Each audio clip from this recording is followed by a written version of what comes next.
ایک ایسی رات جس کی حقیقت جان کر آپ سب لوگ بہت ہی حیران ہوں گے۔ اگر ہم سب اس رات کو اگنور کر دیں تو یہ ہماری بدقسمتی ہوگی۔ یہ وہ رات ہے جس کی برکات رسول اکرم صلی اللہ علیہ وآلہ وسلم نے خود ہی بیان فرمائی ہیں۔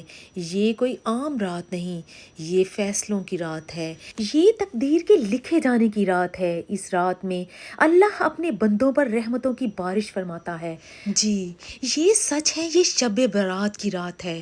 شب کا مطلب رات اور برات کا مطلب ہے نجات، یعنی یہ وہ مبارک رات ہے جس میں اللہ رب العزت گناہ گاروں کو جہنم سے نجات عطا فرماتا ہے، توبہ کرنے والوں کو معاف فرماتا ہے، اور بے حساب لوگوں کی قسمت کے فیصلے بھی اسی رات میں لکھے جاتے ہیں۔ مگر کیا ہی دکھ کی بات ہے کہ ہم نے اس رات کو فضول رسم و رواج کی نظر کر دیا ہے۔ اس بابرکت رات کو ہم آتش بازی میں ضائع کر دیتے ہیں، مگر ہم یہ نہیں جانتے کہ یہ رات کتنی عبادت اور بزرگی والی رات ہے۔ یہ رات جھکنے کی رات ہے، یہ مبارک رات اللہ کے حضور رونے کی رات ہے۔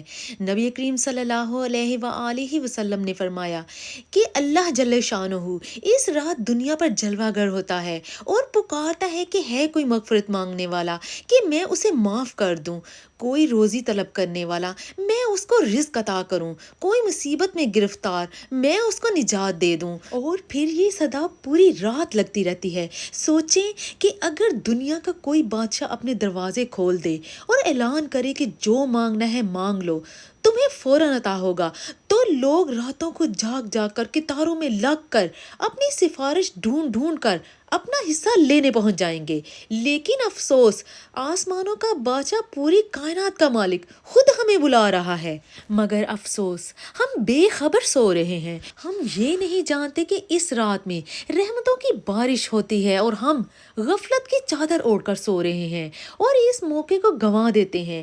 کیا ہم جا کر اپنی گناہوں کی معافی طلب نہیں کر سکتے اور دعا کے ذریعے اپنے فیصلے نہیں بدلوا سکتے؟ اس رات کو گنوا کر ہم کتنی بڑی غلطی کرتے ہیں۔ ہم یہاں ایک اہم بات کریں گے جو شب برات کی اہمیت کو اور بھی بڑھا دیتی ہے۔ اس رات کا پوری کائنات میں ایک اہم مقام ہے جس میں بے حساب اور عقل کو دھنگ کر دینے والے واقعات بھی رونما ہوئے ہیں۔ اگر آغاز انسانیت سے دیکھیں تو معلوم ہوتا ہے کہ حضرت آدم علیہ السلام کی توبہ اسی شب برات میں قبول ہوئی، انہیں اسی رات میں خلافت عطا کی گئی۔ پھر حضرت نوح علیہ السلام کی قوم پر عذاب کے فیصلے کی رات بھی یہی تھی کہ جب پانی کے طوفان کا آغاز ہوا اور اللہ نے اپنی قدرت سے ظالموں کو نیست و نابود کیا، تو وہ رات بھی شب برات کی ہی رات تھی۔ اگر ہم تاریخ کے پنوں میں دیکھیں تو حضرت ابراہیم علیہ السلام کو بھی اسی رات میں آگ میں ڈالا گیا، تو وہ رات بھی شب برات کی رات تھی، اور اسی بابرکت رات کے صدقے اللہ تعالیٰ نے اس آگ کو حضرت ابراہیم پر گلزار کر دیا۔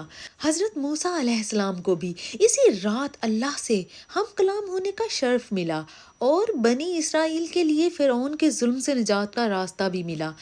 حضرت داؤد علیہ السلام کو بادشاہت کا فرمان ملا۔ جس رات حضرت سلیمان علیہ السلام کو جنات پر حکومت کا اختیار دیا گیا، وہ رات بھی شب برات کی رات تھی۔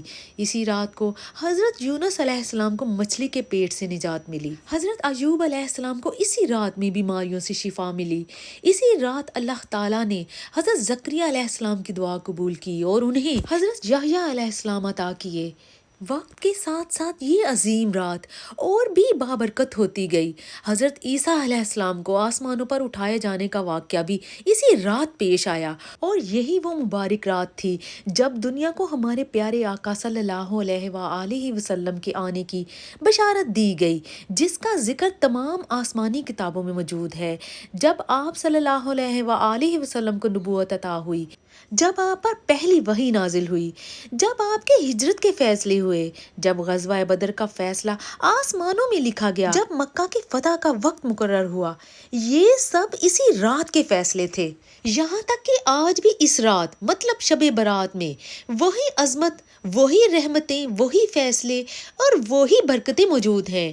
ہر سال اس میں آئندہ سال کے فیصلے لکھے جاتے ہیں، رزق کی تقسیم بھی لکھی جاتی ہے، موت اور زندگی کے فیصلے بھی لکھے جاتے ہیں، اللہ کی رحمتیں نازل ہوتی ہیں، اور اس بابرکت رات کو اللہ کی عدالت لگتی ہے جہاں پر بندے کا نصیب لکھا جاتا ہے۔ سوچیں کہ یہ رات کتنی عظیم ہے۔